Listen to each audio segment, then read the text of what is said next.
Welcome to the Leadership Disrupted podcast. This is Dan Rust.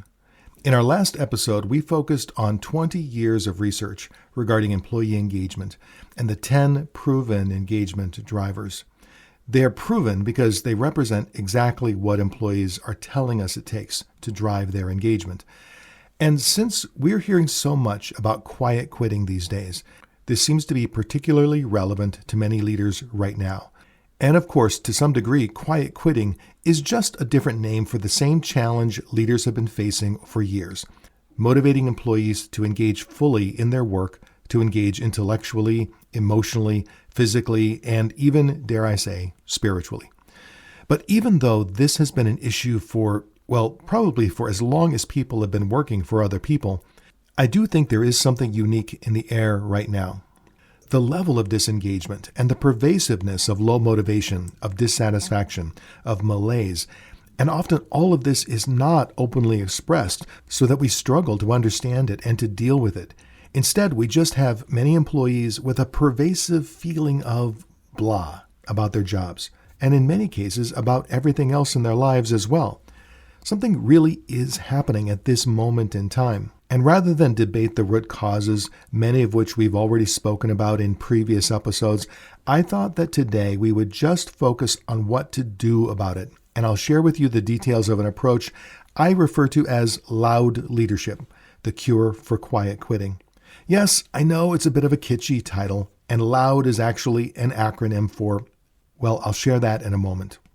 But I know if you apply loud leadership with your customers, with your employees, it will not just help you with your quiet quitting issue. In my experience, it will cure it. Now, this cure isn't easy. If it was, everyone would be doing it. Medical cures are sometimes uncomfortable, but we go through the treatments because even though the cure is painful or uncomfortable, it's still preferable to the disease. Same thing applies in this case. Loud leadership may not be easy or comfortable for you, at least not at first, but it will still be preferable to your current state with large numbers of disconnected and de-energized employees who are quiet quitting. Again and again, I've seen leaders apply these principles to produce a huge impact on the engagement level of their employees. So that's the big buildup. Now let's dig into it. Loud leadership. As I said, loud is an acronym, and the L in loud stands for, wait for it, love.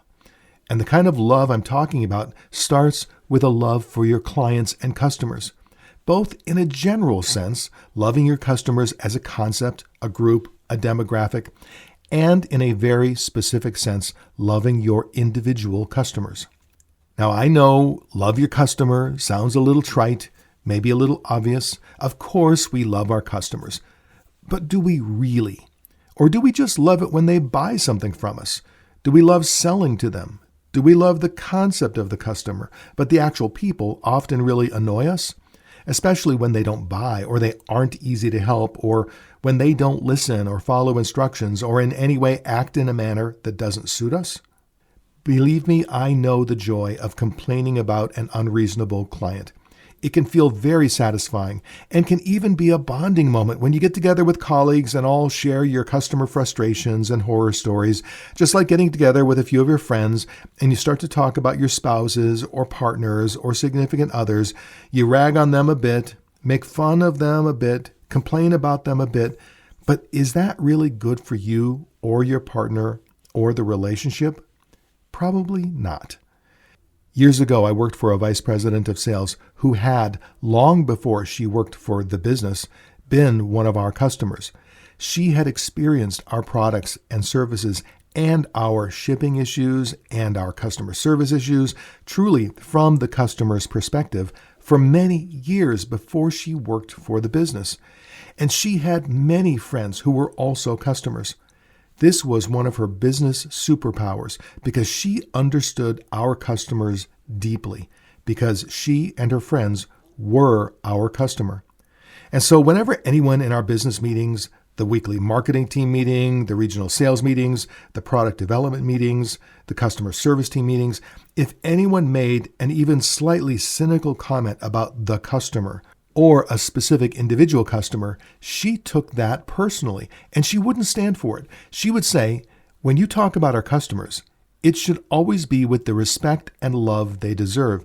And when you get your paycheck every 2 weeks, take a moment to appreciate where it really came from our customers. And anything you say about customers in meetings or in individual conversations, in emails or anywhere else, do it in a way that you would be comfortable if the customer actually heard you or read your words. So this leader, she took her love for customers very personally. It was a big part of her passion for our business. And while she may represent an extreme, I can guarantee you that her colleagues and team members felt the intensity of her vision, of her mission. And I do think great leaders do love their customers. Anyone in business knows the value of a happy customer, especially one who's willing to share their experiences with other potential customers, which is precisely why business leaders must love their customers. And not just the leaders of customer-facing functions, every leader. Have you ever worked for or spoken to a leader who just complains and bitches and moans about their customers? One of the things that happens when a leader complains about customers is that their employees pick up on this message. A cynical customer complaining leader tends to produce cynical customer complaining employees. When a leader, especially a high-level leader, is constantly verbalizing their dissatisfaction with a customer, the fallout spreads quickly, and it creates an organization where this type of negativity is seen as okay, acceptable. But it isn't. Your employees take their cues from you. So if you express disdain for customers, one of two things will happen. Some employees will adopt your disdain. They will mirror it. And others will be put off by it. They'll be de-energized and demotivated by the hollowness of it. Over time, these employees move on to other places because they don't want to feel disdain for their customers, or they stay for a variety of reasons, and they become your quiet quitters. They're not going to work extra or overtime or put in more passion than is required or more mental energy than is required. Who's going to do that if in the end, the reality is that we have this baseline of disdain for our customers? Nobody goes the extra mile in an environment like that. But it's not just disdain for customers that hurts you. You're probably thinking, I don't have disdain for my customers at all. Some of them can be annoying, like when they want something or when they complain about something, but mostly I'm fine with our customers. But does that really sound like love? I'm fine with our customers? And what message does that communicate to your employees? It's not bad, just not great. If all of your internal customer conversations revolve around sales opportunities and sales targets and sales results and cumulative sales volume and achieving sales goals, and you never or rarely or only as an afterthought do you talk about your customers as people and the positive impact your products or services are having for them, or the privilege it is to have them as customers, or the pride your organization can have in helping them, if you are just focused on revenue, does that sound like love to you? And what message does that communicate to your employees? Again, your employees will take their cue from you, and some of them will mirror or take on your attitude. Or maybe that's why you hired them in the first place, because they share your myopic focus on revenue. But for many employees, I dare say for most of your employees, even your employees in sales positions, the exclusive focus on revenue will feel hollow to them. They may stay with you, again for a variety of reasons, but they are not going to stay with full engagement because they don't want to feel like just a mercenary. So again, you end up with quiet quitters who do their job just enough to keep their job, but they don't bring their full energy, their full mind, their full engagement and spirit to the job. So this probably makes sense to you. If leaders don't express enthusiasm and joy and love for their customers, it's going to have an impact on their employees. So with that said, it's surprising how many leaders really don't feel any sort of emotional bond with their customers. I shared this mindset with the senior director of a large customer support call center, and he sort of rolled his eyes and he said, "So you think the customer is always right? I can tell you, a lot of times they are rude and impatient and wrong. And I do not let them push my people around because they need to respect us too." So there was a definite edge to his voice, and I found myself wondering what sort of signals his people were picking up from him. Of course, respect should go both ways. And of course, customers should not be rude. And of course, the customer is absolutely, positively not always right. But the customer is always the customer. And demanding mutual respect is not exactly the same as loving your customer. In fact, it is probably when your customer is rude and demanding and unreasonable and wrong, it's then that your love for the customer is most important.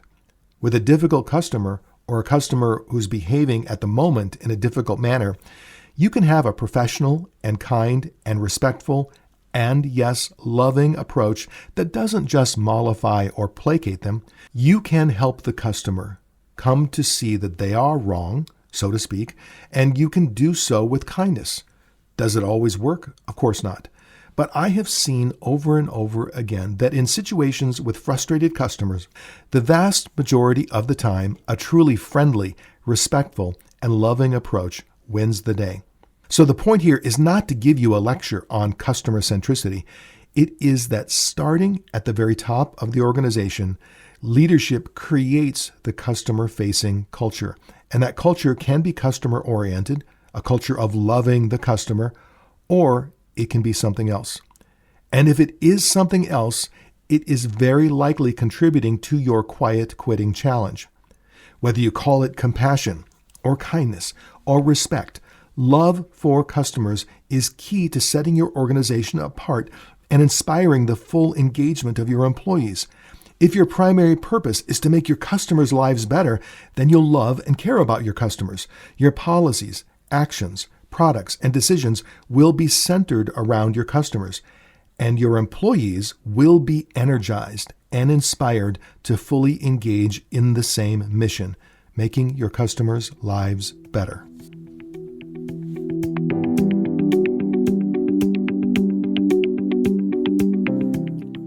Now, it's not just customers who need our love. Employees need our love as well. And again, I know that love is a strong word, but if you want to optimize employee engagement, you're going to have to get comfortable with it.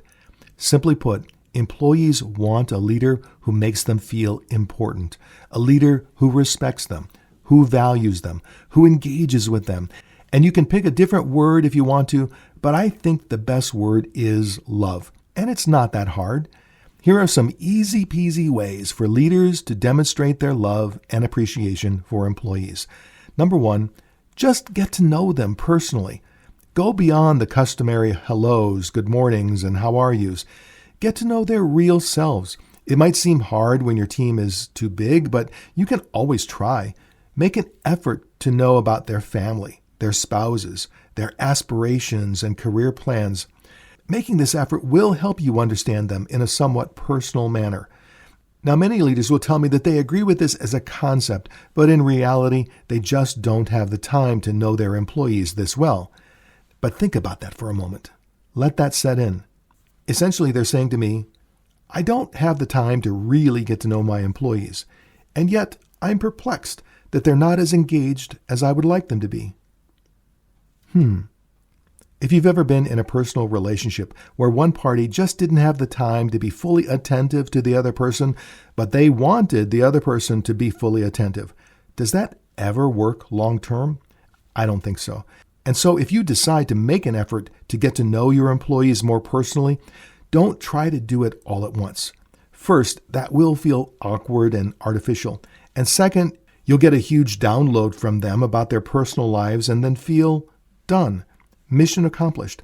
But that's not the mission, not to download data about them, but to focus on knowing them and having them feel known over time.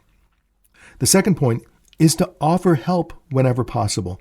When you share a good rapport with employees, you can easily sense if they're going through some problems or not. And if that's the case, ask them what's going on and give them enough confidence that they can approach you for help without any second thoughts. If you are always busy, they're not going to feel comfortable asking for help or even accepting help if it's offered. So ask yourself, how approachable am I? If an employee did have an issue, what is the likelihood that they would be comfortable coming to me? And this brings me to my third point. Be flexible. While in any organization it is important to have rules and policies and procedures and standards, not every rule has to be applied to every employee in the exact same manner. Don't be afraid to make exceptions if they're required by the situation. Be flexible when it comes to timings and working styles. Again, this may feel at first as if it's taking more time, but what is the amount of time you spend trying to overcome the impact of quiet quitting? Taking the time to be a bit more flexible and open to adjusting based upon employee needs may very well boost engagement enough to eventually save you significant time. The fourth easy way of showing your love for employees is to create genuine opportunities for them. As a leader, it's very important to provide enough development opportunities for your employees. Finding opportunities for them is a great way to show that you've got their backs. Send them to various industry events or conferences to boost their confidence and their careers. You can also mentor them if you have the time. But most importantly, let them know that you want them to grow and develop and build their skill stacks over time, and that you will do what you can to help them with that growth. Fifth way to show employees you love them, make time for fun. Sometimes team members work extra hard and even pull all-nighters to either close a deal or finish a deadline. When you see that happening, add an element of fun to keep the stress away. Take them out or give them a day off to rejuvenate and revitalize. Or even just in the day-to-day normal workflow, finding ways to have fun is a great way for a leader to express love. For some leaders, fun comes very naturally, and other leaders really have to work at it. I personally am probably in the really have to work at it camp. You know yourself, and if you have a reputation as a serious, accountability-driven, no-nonsense, get-the-job-done leader, it might not be a surprise that you have an issue with quiet quitting among some employees. Maybe it's time for you to get equally serious about having some fun. The sixth way to show employees you love them is to appreciate them publicly. Do your employees feel recognized at work? Think again, because over 65% of employees report that they do not feel adequately recognized at work. If you really want to show that you care for your employees, start pouring out some words of appreciation for them every now and then. Another easy way to show your love for employees is to show trust in them. Employees look up to their leaders and managers, whether they say it or not. When their leaders show trust in the employees' abilities and judgment and commitment, this is hugely motivating, and the reverse is also true. When it is clear that a leader does not trust them, almost nothing can be as debilitating. So let me ask you, do you think that your employees believe you trust them to get the job done? Or do they perceive you as a heavy-handed micromanager who thinks it will never get done right unless you are actively involved? It's just a question to ponder. The eighth easy way for you to show love for employees, just do little things that matter. It's not always about the bigger things. Sometimes little things can go a long way. Send an appreciation email for a team member. Get him enrolled in an online training course. Give a public shout out or congratulate someone for a personal or a professional milestone. When you pay attention to the little day-to-day comments and other things that you can do, it will change things for the better. Because for many employees, it's not about the actual little thing. It's about the fact that you took the time to think of and do the actual little thing. And finally, on my list of easy ways to show employees your love, number 9, be willing to let them go. No one wants to lose their best employees, but helping them advance in their career, even when it means they leave your team or move to another part of the organization, that's the sign of a great leader. It shows that you have the guts to let them go so they can grow. That's a rare leadership quality. Now, of course, there are lots and lots of other ways to show employees that you love them. If you actually do feel that sense of affection and appreciation for them, then you won't need a list of practices. You'll decide on your own what you should do about it. Just like any other relationship, remember that all the love in the world is pointless unless there's a way to express that love in a manner that the other person wants to receive it. I don't want to go overboard by using the love languages model, but there is some practical usage in this context. Some of your employees want to hear words of appreciation. Some of your employees are more moved by tangible tokens or gifts that show your appreciation. Some employees want your time, and it is your willingness to spend time with them that speaks their preferred language of appreciation. Of course, this means you have to pay attention and really understand each of your employees, which leads us to the second element of loud leadership. It's related to love, and in fact, it springs from the love that you have for your employees and your customers. Oh, but one other element of love that I want to mention before we move on, and that is your love for your company. As a leader, when you express in a genuine, authentic way your love for your company, for the organization's mission, for the business, when you find ways to express this love, it does have an impact on your employees and their level of engagement. This doesn't mean that you have to be all sunshine and rainbows all the time whenever anyone talks about the company, but as a leader, you do have an impact on employee engagement whenever you make a comment or express an opinion about the company, positive or especially negative. So think about this a moment. When was the last time you, as a leader, let your employees know how much you appreciate the company itself? Or when occasionally you have employees who start to question or complain about the organization, do you join in? Do you remain silent? Because silence is really the coward's way of agreeing. So just think about how overtly you express your own enthusiasm for the company on a regular basis, not with huge speeches or pronouncements, but just with your day-to-day comments and actions.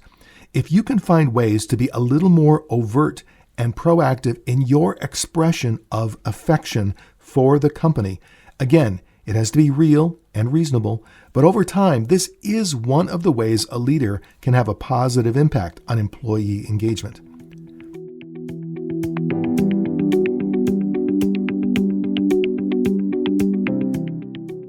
Okay, enough about love. The second element of loud leadership is observe and understand your customers and your employees. This is the O and the U in loud. Observe and understand. As I said earlier, the point here is not to lecture you in the value of a customer-centric approach or employee-centric leadership. My point is to help you see how your customer-centric and employee-centric leadership approach enhances employee engagement or diminishes it when it's lacking. A leader in virtually any area of business, not just leaders in customer-facing functions, any leader who is known for paying attention to customer behaviors, for understanding customer needs and priorities, for observing and understanding customers deeply.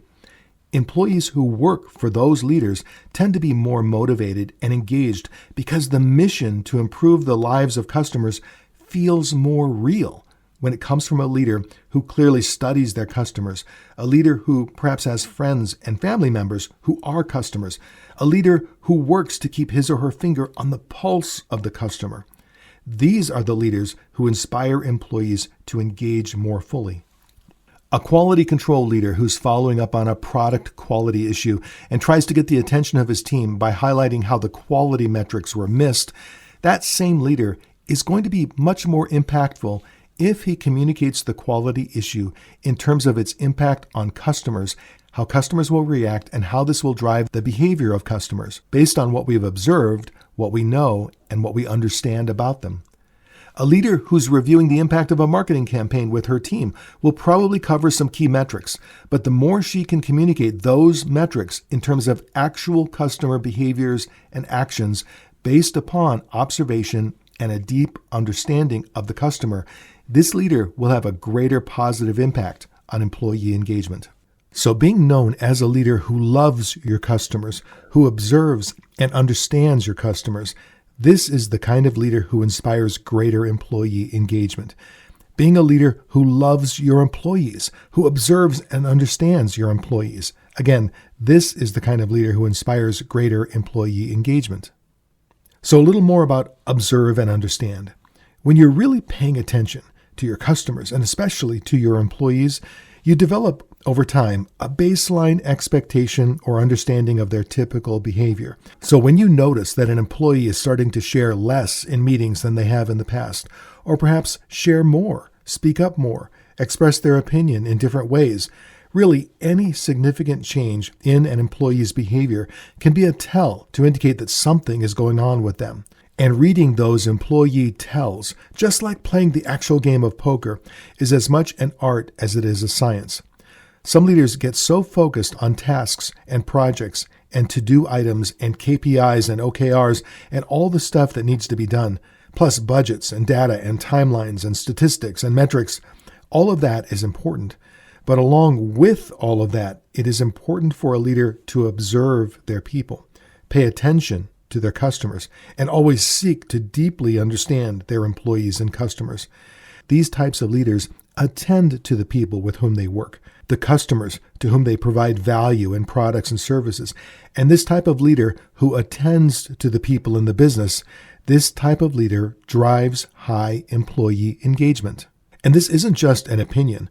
20 years of employee engagement survey results tell us that employees want to be viewed as much more than just functions in the workplace, and they want to know that their customers are viewed as much more than just sources of revenue. If employees perceive that their leaders in an organization are not tuned in to the people, meaning the employees and the customers, if they're not tuned into the people, if they don't care that much about the people, if the leaders are all task and process and metrics, then that mindset does impact employee engagement. So the mindset of observe and understand is about paying attention and wondering, how are they doing the work they're doing? How are they buying and reacting to our products? Why do they work here? What motivates them? What are they thinking? Now, to be clear, the actual questions you might ask yourself may very well be different. It is the mindset that leads to these kinds of questions, the observe and understand mindset. So we've got L, love, OU, observe and understand, and then finally we have D, which stands for direct.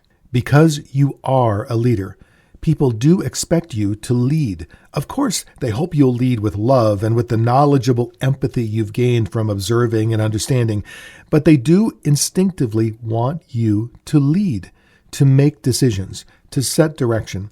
And sometimes leaders who are very naturally people-centric, who prefer to think of themselves as servant leaders, sometimes these individuals are hesitant to be directive, even when that's what's called for in their role.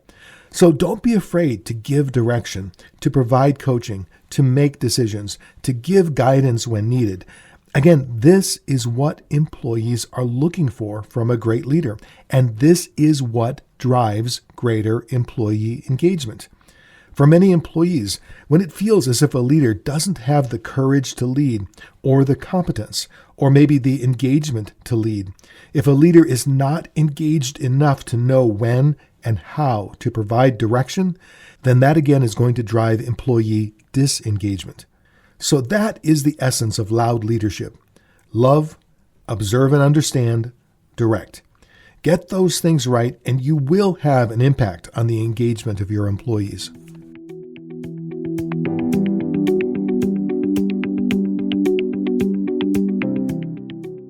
So let's talk a little more about this term, quiet quitting. Despite what the name suggests, quiet quitters are employees who are choosing to stay in their jobs, but are committing to doing only what is specifically required of them at work and nothing more.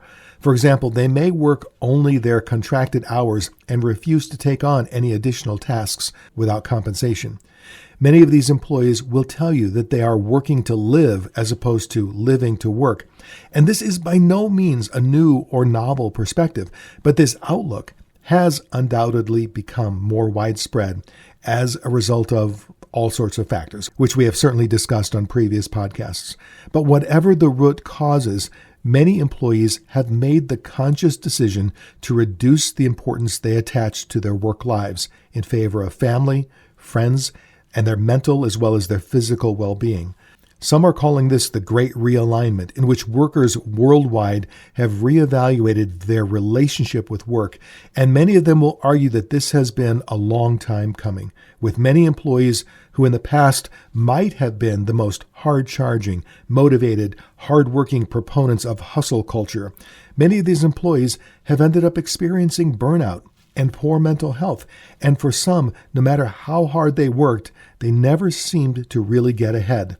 While at the same time, they perceived the wealthy, the haves in the world, the elite, so to speak, doing better and better while enjoying the good life, And of course, sharing that good life on Instagram, Twitter, TikTok, Facebook, you name it.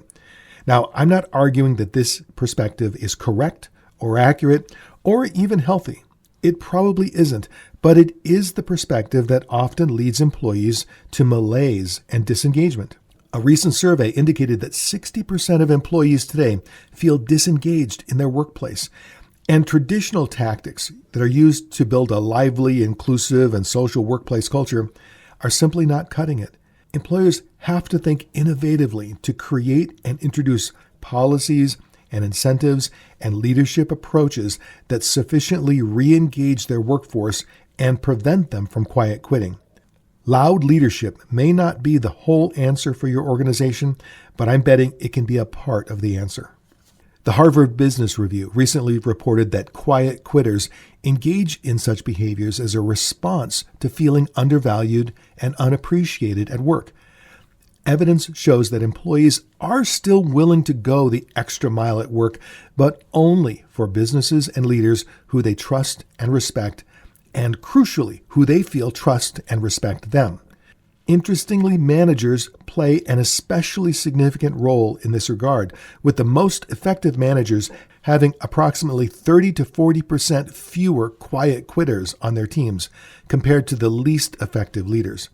Further, in a recent survey, more than a quarter of employees cited having a supportive manager as important in driving their own engagement in the workplace. Some employers are trying very tangible ways to express their appreciation for employees as human beings, not just functional workers. Some are providing enhanced family leave benefits, enhanced mental health care benefits, paying greater and genuine attention to employee health and well-being, creating a culture of caring about employees' mental health, encouraging employees to look after their mental and emotional well-being, setting boundaries around work, and checking in on people regularly.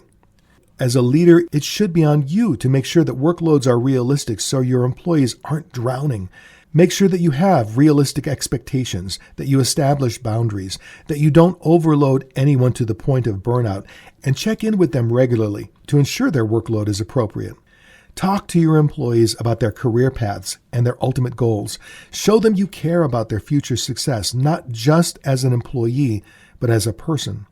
And help employees clearly see how their performance contributes to the organization as a whole. Engage with your employees often, both formally and informally. Gather feedback and use it to improve your organization. Ask questions, have conversations, offer encouragement, and express appreciation frequently. All of this is loud leadership. Citing the Harvard Business Review again, they recently reported that a manager's ability to build relationships with their employees is the most significant leadership trait directly linked to building employee engagement and reducing quiet quitting. So the goal of applying loud leadership is to develop positive relationships with your employees by way of open and honest communication and positive reinforcement. Now, if you have particular employees who you think are probably quiet quitting, you might want to think about inviting them to openly discuss any issues or underlying factors that are contributing to their disillusionment or underperformance. Again, with love and a spirit of observing and understanding, be open to the possibility that there may be genuine and valid reasons for their disengagement. Employers who develop positive professional relationships with their employees by being vocal about their appreciation of their workforce, valuing the contribution of each employee, and genuinely listening to their concerns in an open, inclusive, and safe environment, they are much more likely to have employees who are engaged and productive and much less likely to quietly quit. Building a culture of communication means creating something that goes beyond top-down push messaging, empowering your employees to contribute and comment, having regular surveys to check in with them. And no, a once-a-year NPS poll probably isn't enough. And making leaders visible and present can all help. However you get there, it needs to be multi-directional and achieved through a wide range of communication channels. From an organizational perspective, employers should invest, really, they should over-invest in helping their teams complete tasks frictionlessly to ensure the culture is healthy and to adequately reward a job well done. But it's also necessary to build a lively community that everyone feels a part of.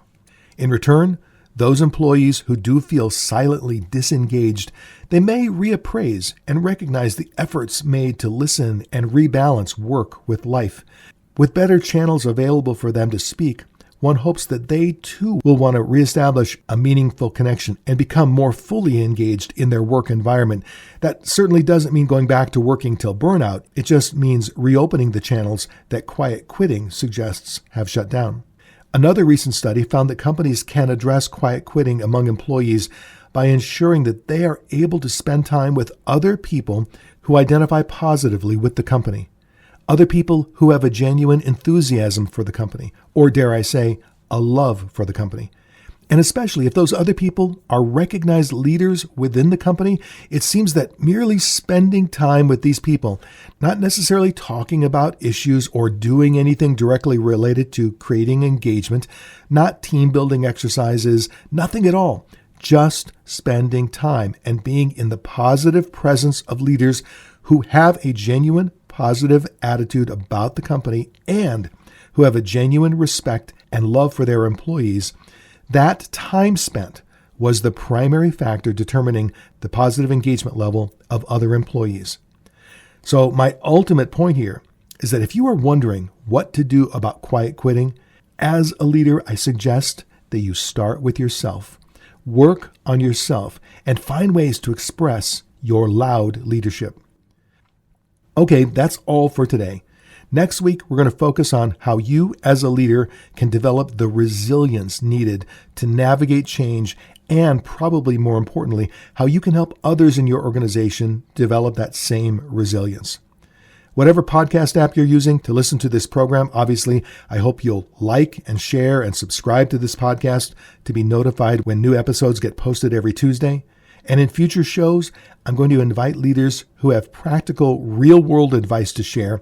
And of course, I invite your questions and comments, which will guide the direction of future shows. And so with that, thank you for listening to Leadership Disrupted.